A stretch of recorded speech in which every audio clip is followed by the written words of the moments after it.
Okay, so today we have to start from this. We studied all of this कि humanist जो है modern period के अंदर 15 century के अंदर कौन सा मेन प्रायोरिटाइजेशन था उनका, ठीक है, कब वहाँ पे स्कॉलर्स आए थे, मतलब पढ़ाई कौन कौन सी शुरू हुई थी, उस बारे में हमने पढ़ा था। और हिस्टोरियंस ने कैसे क्वेश्चन किया था इस डिवीजन के बाद में, क्योंकि ये 5th से 14 सेंचुरी का डिस्क्रिप्शन दे रखा है कि 5th से 14 सेंचुरी के अंदर मिडल एजेस आई थी, और उसके अंदर भी पर्टिकुलर उन्होंने डिवाइड कर रखा था कि 5th से 9th सेंचुरी जो है उसके अंदर डार्क एजेस हैं। देन फिर उसके बाद में 9 से 11 सेंचुरी जो है उसके अंदर अर्ली मिडल एजेस है, और फिर 11 से 14 सेंचुरी के अंदर लेट मिडल एजेस आई थी। और उसके बाद में 5th सेंचुरी के बाद में आया था मॉडर्न एज, जिसको हमने रेनेसा के तौर पे भी हमने जाना था, ठीक है। अब इसके ऊपर भी हिस्टोरियंस ने काफ़ी ज़्यादा सवाल उठाए थे, ठीक है, और काफ़ी ज़्यादा रिसर्च की गई थी उसके ऊपर, और ये पाया गया था कि यूरोप जो है इस पीरियड के अंदर उसमें स्कॉलर्स जो हैं वो बहुत ज़्यादा इंक्रीज़ हुए थे, यानी कि पढ़ाई लिखाई करने वाले जो लोग थे वो बहुत ज़्यादा इंक्रीज़ हुए थे, ठीक है। और उनके डिविजन्स जो थे लेकर के, और जो उनकी ओपिनियंस थी इस कल्चरली वाइब्रेंट और पीरियड को, जब बहुत सारी चीज़ें ये लोग एक्सप्लोर कर रहे थे, उसके ऊपर भी इन्होंने सवाल उठाए थे और बोला था कि ये पूरी तरीके से आप इसको डार्क एज के तौर पे नहीं बोल सकते हो, क्योंकि इसके अंदर बहुत सारी चीज़ें, नई चीज़ें उन्होंने इन्वेंट करी हैं, एक्सप्लोर करी हैं, जानी हैं, पहचानी हैं, ठीक है। देन ये तो था एक प्रॉपर इसका थोड़ा सा रिकैप, हमने यहाँ तक डार्क एजेस तक पढ़ लिया था। Science and philosophy, the Arabs contribution. अब साइंस और फिलोसफी के अंदर अरब्स ने अपना क्या कंट्रीब्यूशन किया था, क्योंकि ऑल ओवर वर्ल्ड जो है वहाँ पे उस समय क्या हो रहा था, नई नई चीज़ें वो एक्सप्लोर कर रहे थे। Much of the writings of Greeks and Romans had been familiar to the monks and the clergymen through the middle ages. कई सारी चीज़ें जो हैं ग्रीक्स और रोमन्स की, ठीक है, उससे लोग बाग अवगत थे। कौन लोग जानकारी में थे? मंक्स और क्लर्जीमैन जो थे मिडल एजेस के, वो लोग, ठीक है, उनको पता था कि उस समय क्या होता था, but they had not made these widely known. लेकिन उन लोगों ने ये चीज़ें जो हैं पूरी वाइडली, यानी कि सब जगह नहीं फैलाई थी, सारे लोगों को ये सब कुछ नहीं पता था जो ग्रीक्स और रोमन्स की राइटिंग रही हैं उसके बारे में। 14 सेंचुरी के अंदर कई सारे स्कॉलर्स जो है उन्होंने शुरू करा ट्रांसलेट करना ग्रीक राइटिंग्स को, जैसे कि प्लाटो और एरिस्टोटल। आप ये आगे जा करके पढ़ेंगे, बहुत ही फेमस राइटर्स रहे ग्रीक राइटर्स। इनकी राइटिंग्स जो थी वो प्रॉपर ग्रीक और रोमन उसमें लिखी हुई थी, जो उनकी लैंग्वेजेस होती थी उनको इन्होंने ट्रांसलेट करना शुरू करा। In 14th century, many scholars began to read translated works of Greek writers like Plato and Aristotle. For this, they were indebted to not to their own scholars, but to Arab translators who had carefully preserved and translated ancient manuscripts. For Plato was Aflatun and Aristotle was Aristu in Arabic. अब क्या हुआ था, ये जो Greek writers हुए हैं पुराने, प्लेटो और एरिस्टोटल, इनके जो राइटिंग्स थी उनको ट्रांसलेट किन्होंने किया था? अरब के लोगों ने किया था, ठीक है। और ये जो बाकी के लोग थे ये पूरी तरीके से इनके कर्जदार के तौर पे देखे जा रहे हैं, क्योंकि इन लोगों ने बहुत ही अच्छे से उसको संभाल के रखा है, उनकी राइटिंग्स को, प्लेटो और एरिस्टोटल को, और उनकी राइटिंग्स को अच्छे से एंशिएंट मैन्युस्क्रिप्ट से ट्रांसलेट भी किया है।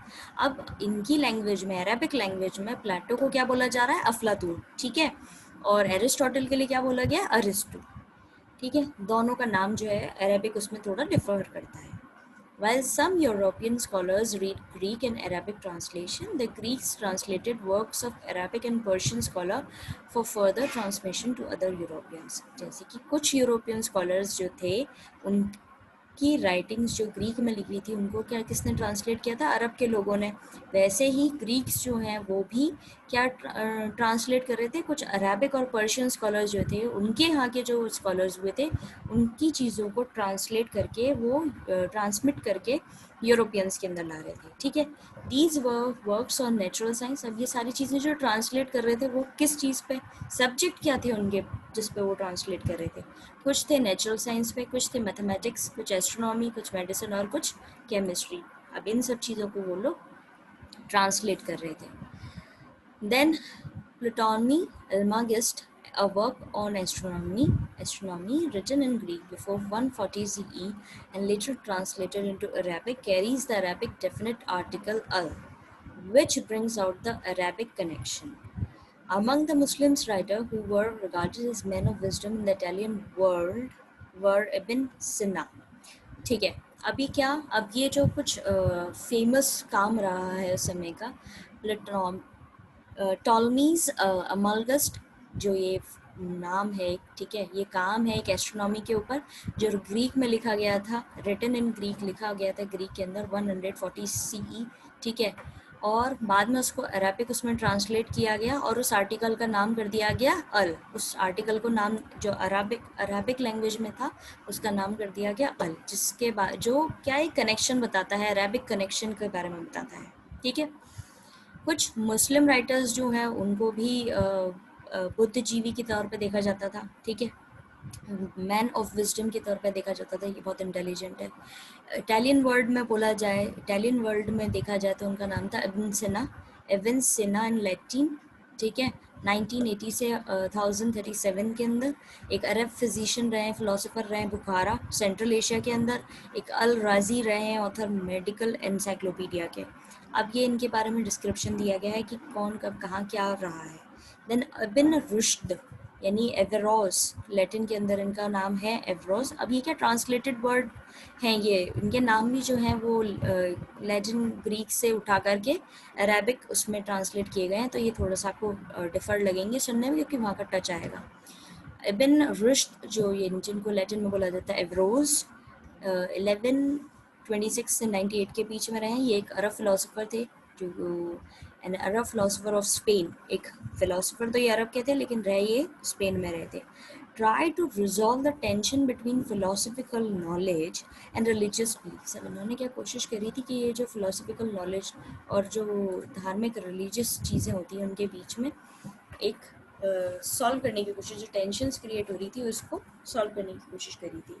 अब जो ये फिलोसफिकल नॉलेज को बोलते हैं क्या, फिलोसफ और रिलीजियस बिलीफ्स के बीच में इन्होंने प्रॉब्लम सॉल्व करने की कोशिश करी है। His method was adopted by Christian thinkers. अब इनका जो ये मेथड था उसको किसी और ने भी अडॉप्ट किया और वो थे क्रिश्चियन थिंकर्स।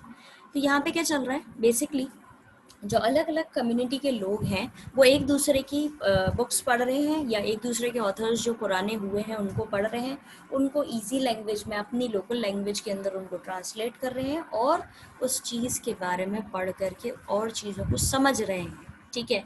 और जब किसी को ये चीज़ समझ में आ रही है तो वो उस प्रॉब्लम को, उस समय जो उन लोगों ने प्रॉब्लम फेस करी है उसको सॉल्व करने की कोशिश कर रहे हैं, या एक दूसरे की चीज़ें जो हैं वो अडॉप्ट कर रही जा रही हैं, उसमें कुछ चेंजेस लाए जा रहे हैं। तो ये वो प्रोसेस चल रहा है, ठीक है।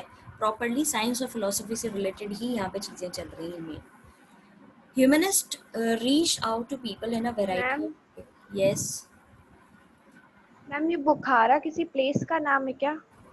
ये फिलोसोफर, हाँ, फिलोसोफर ऑफ बुखारा, ये सेंट्रल एशिया के अंदर हुए हैं प्रॉपर, उसका नाम है। अरब फिजिशियन और फिलोसोफर हैं, नाम है ये व्यक्ति का बुखारा, जो सेंट्रल एशिया में से कहीं एक पर्टिकुलर नेशन के रहे हैं। समझी, यहाँ बोला जा रहा है कि yes ma'am. An Arab physician and philosopher of Bukhara in central Asia, ठीक है। एक प्लेस का नाम है, जो अभी उनका नाम जो है अल राजी के तौर पे आप समझ सकते हैं। इनका नाम प्रॉपर्ली यहाँ पे मेंशन नहीं किया गया, लेकिन उनको जगह के नाम से, सेंट्रल एशिया में एक जगह है बुखारा, उसके तौर पे बताया गया है कि वहाँ के एक अरब फिजिशियन रहे हैं और फिलोसोफर रहे हैं बुखारा के। बुखारा कहाँ है, सेंट्रल एशिया के अंदर, ठीक है।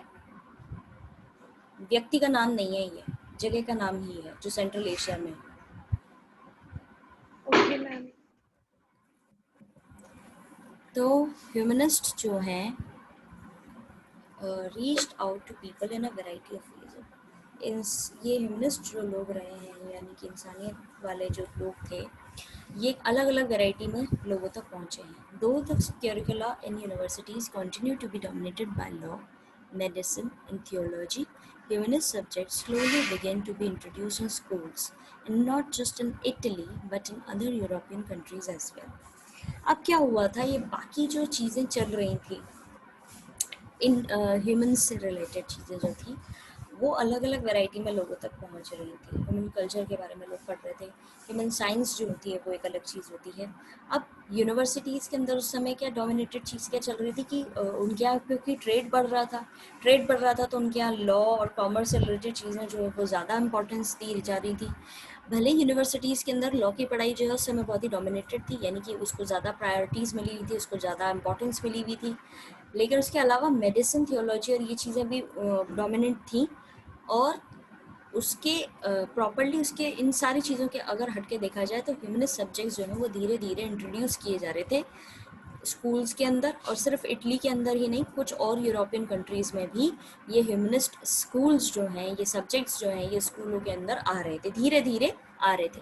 इसका एक बहुत ही ईजी सा एग्जाम्पल से अपन अगर इसको कनेक्ट करें तो जैसे कि आज के ज़माने के अंदर हमारे यहाँ पे सिर्फ पढ़ाई को लेकर के हमारे बहुत सारे ऑप्शंस हैं। कोई फैशन डिज़ाइनिंग कर रहा है, कोई इंटीरियर डिज़ाइनिंग कर रहा है, कोई मेडिकल की पढ़ाई कर रहा है, कोई इंजीनियरिंग कर रहा है, कोई आईएएस की पढ़ाई कर रहा है, सिविल सर्विसेज की पढ़ाई कर रहा है, या कोई फाइन आर्ट्स यानी कि ड्राइंग की पढ़ाई में जा रहा है। टेक्निकल देखा जाए तो कंप्यूटर से रिलेटेड भी आपके सामने कई सारी जॉब्स हैं, डेटा साइंटिस्ट हुई या सॉफ्टवेयर डेवलपर हुई। तो इस तरह की कई सारी ऑप्शंस हैं हम लोगों के पास में जिसमें हम जाकर के पढ़ाई कर सकते हैं। अब इनके ज़माने में क्या था, इनके ज़माने में 3-4 टॉपिक जो थे उन्हीं पे पढ़ाई ज़्यादा कराई जाती थी, जैसे लॉ हो गया या मेडिसिन हो गई या थियोलॉजी हो गई, और बाकी जो नए नए कॉन्सेप्ट्स आ रहे थे उनको ये धीरे धीरे अडॉप्ट कर रहे थे, धीरे धीरे इनके स्कूलों में वो चीज़ें आ रही थी। जैसे कि आपके स्कूलों में अगर अभी देखा जाए तो पहले क्या होता था, ब्लैक बोर्ड पे पढ़ाई होती थी, फिर उसके बाद में ग्रीन बोर्ड पे पढ़ाई होने लगी, फिर उसके बाद में स्मार्ट क्लास का वो आ गया कॉन्सेप्ट। अब स्मार्ट क्लास से अब देखिए अब आप सारे ऑनलाइन प्लेटफॉर्म पे जो है ये पढ़ रहे हैं, ठीक है, ऑनलाइन क्लासेस चल रही हैं, तो धीरे धीरे इंट्रोड्यूस हो रही है ना, टेक्नोलॉजी भी आपके उसमें आ रही है और आप नई नई चीज़ें समझ पा रहे हैं। अब आपको पता है कि कैसे आपको लॉगिन करना है, कैसे आपको इनविटेशन को एक्सेप्ट करना है, आपको पढ़ना है। ये आप पहले आपको आता था क्या? जब आप छोटी क्लासेस में थे तब आपको पता था कि कैसे आपको लॉगिन करना होता है, क्या लॉगिन करना क्या होता है, आईडी कैसे बनानी होती है। तो इनके समय में भी यही चीज़ हो रही थी कि इनके समय नए नए सब्जेक्ट सामने आ रहे थे, और सब्जेक्ट सामने कैसे आ रहे थे, जब वो दूसरे लोगों के बारे में पढ़ रहे थे, उनकी लैंग्वेज को पहले ये लोग पढ़ते होंगे, पहले इनकी लैंग्वेज सीखते होंगे, फिर उससे लैंग्वेज सीखने के बाद में जैसे अभी हम इंग्लिश जो है उसको समझ रहे हैं, इंग्लिश हमने पढ़ना सीख लिया, अब हम इंग्लिश में किताबें पढ़ रहे हैं, इंग्लिश में किताबें हमें समझ में आ रही हैं कि वो लोग क्या लिख रहे थे उस समय में, क्या उनकी जानकारियाँ थी, तो उस चीज़ को हम अपना रहे हैं, और कैसे हम आगे बढ़ सकते हैं इन चीज़ों के अंदर हेर फेर बदल करके, थोड़ा सा चेंजेस ला करके, या इसके अंदर हम अपना कुछ ऐड कर सकते हैं। तो ये सारी चीज़ें जैसे हम आज डिस्कवर कर रहे हैं वैसे ही उस ज़माने में ये लोग डिस्कवर कर रहे थे, बस इनके पॉइंट्स जो हैं वो थोड़े से डिफ़र होते थे। ये लोग उस समय जो मेडिसिन और उस चीज़ों के अलावा ह्यूमनिस्ट करके इनका जो ये आपका ह्यूमैनिटी है उस पर रिलेटेड जो सब्जेक्ट्स होते हैं वो धीरे धीरे इंट्रोड्यूस होने लगे थे। समझ आया? Yes ma'am. यस। हाँ, ये रियलिटी के उससे कनेक्ट करके समझ में आया होगा आई होप, कैसे एवोल्यूशन आया है अभी तक पढ़ाई के अंदर, उस समय क्या एवोल्यूशन आया था वो हम समझ सकते हैं। अब रहे हैं आर्टिस्ट और रियलिज्म के बारे में बात करेंगे। फॉर्मल एजुकेशन जो है उस समय सबकी जो ह्यूमनिस्ट को लेकर के थी वो धीरे धीरे एक प्रॉपर शेप ले रही थी उस समय, ठीक है। आर्ट, आर्किटेक्चर, बुक्स जो हैं वो ह्यूमनिस्ट आइडियाज़ को प्रॉपरली बता रहे थे कि क्या होता है आर्ट, आर्किटेक्चर क्या होता है, या किताबें क्या होती हैं, उनको ये इफ़ेक्टिवली दिखा रहे थे, आइडियाज़ जो हैं उनके प्रॉपरली आ रहे थे सामने। आर्टिस्ट जो हैं वो किससे इंस्पायर होते थे, वो पुरानी जो अपनी पास्ट में जो चीज़ें रही हैं उसको लेकर के जब वो पढ़ते थे तो वो उससे इंस्पायर होकर के कुछ नया बनाते थे। और रोमन कल्चर जो है उस समय बहुत ज़्यादा जो रोमन कल्चर की बची कुची चीज़ें थी, ठीक है, एंशियंट टेक्स्ट था जो कई हज़ारों साल पुराना था, उसको लेकर के भी ये चीज़ क्या कर रहे थे, कॉन्जर अप कर रहे थे, और फिर उसके बाद में जो उसकी सिटीज़ पूरी तरह से बर्बाद हो चुकी हैं उसको भी ये कोशिश कर रहे थे इवॉल्व करने की, ढूंढ रहे थे, ठीक है। तो पुरानी चीज़ों के बारे में जब तक अपन, अब जैसे मैं आपको एग्जांपल दूं कि मैंने आपको बोला कि वहाँ जाओ, वहाँ जाकर के ज़मीन में आपको अ, आ, जैसे कि कोई सोने की खान है, ठीक है, मान लो ट्रेजर एक वहाँ पे छुपा हुआ है, आपके घर के पीछे एक पहाड़ी है, पहाड़ी के पीछे एक नदी है, नदी के किनारे पे एक पेड़ लगा हुआ है, और पेड़ के नीचे जो है अगर आप खोदोगे 6 फुट तो आपको जो है एक ट्रेजर मिलेगा, खजाना मिलेगा। तो आप लोग क्या करोगे? एकदम से वहाँ जाओगे? किसको खजाना नहीं चाहिए? आपके अंदर क्यूरियोसिटी बढ़ेगी, आप क्यूरियस हो जाओगे, आप चाहोगे कि हमें भी देखें कि कैसी क्या चीज़ होती है। तो आउट ऑफ क्यूरियोसिटी लोग बाग क्या हो रहे थे उस समय, जब उनको कोई प्रॉपर फील्ड मिल गई थी। अब मैंने तो आपको एग्जांपल दिया ट्रेजर का, खजाने का दिया, तो आप आउट ऑफ थोड़ा सा ग्रीडी हो करके मे बी पॉसिबल है कि आप वहाँ जा करके देखेंगे। लेकिन अगर कोई व्यक्ति जिसको आर्ट समझ में आ गया है या आर्किटेक्चर समझ में आ गया है या उसको किताबें बहुत पसंद है, तो वो कोशिश करेगा कि उसके अंदर और जानकारी हासिल करे। अगर कोई जगह मिल जाएगी कि हाँ, जैसे रोमन एम्पायर जो था कोलैप्स हो गया था, तो उसकी डिजर्टेड सिटीज़ जो थी वो वहाँ जा कर के शुरू करा उन्होंने वापस से। उसके बारे में पहले बेसिक नॉलेज ली, उसके बाद में उन्होंने उसके अंदर प्रॉपर नॉलेज ली, फिर उसके बाद में वो जा कर के वहाँ पे छानबीन करने लगे कि कैसे वहाँ का कल्चर रहा होगा, क्या वहाँ की चीज़ें रही होंगी। जैसे आज के ज़माने में आप म्यूज़ियम जाते हो, म्यूज़ियम में जा कर के आप पुरानी चीज़ें देखते हो, तो आपको समझ में आता है कि वहाँ के उनके बर्तन कैसे हुआ करते थे, यूटेंसिल्स कैसे थे, या उनके वेपन्स कैसे हुआ करते थे। तो वो चीज़ें देख कर के आप कोशिश करते हो समझने की उनकी उस समय की कंडीशंस को, सिचुएशंस को। तो वैसे ही यहाँ पे जो लोग होते थे, जब उनको समझ आने लगा कि आर्ट क्या है, आर्किटेक्चर क्या है, और बुक्स क्या है, या हिस्ट्री क्या है, या एंशिएंट चीज़ें क्या हैं, तो धीरे धीरे वो भी इस चीज़ को समझने के लिए और डीप में जा कर के पढ़ाई करने लगे, खोजबीन करने लगे, और अपने दिमाग को उन्होंने प्रॉपरली इसी चीज़ में लगा दिया। तो अब समझ आया कि हम इसमें क्या पढ़ने वाले हैं? Yes ma'am. म्यूज़ियम देखा है आप लोगों ने कभी? कभी गए हैं आप लोग म्यूज़ियम के अंदर?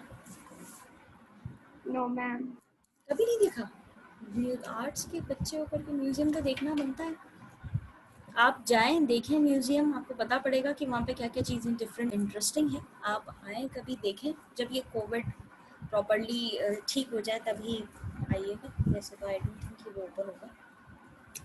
तो अब हम इसके अंदर पढ़ेंगे, formal education was not the only way through which humanists shaped the minds of their age.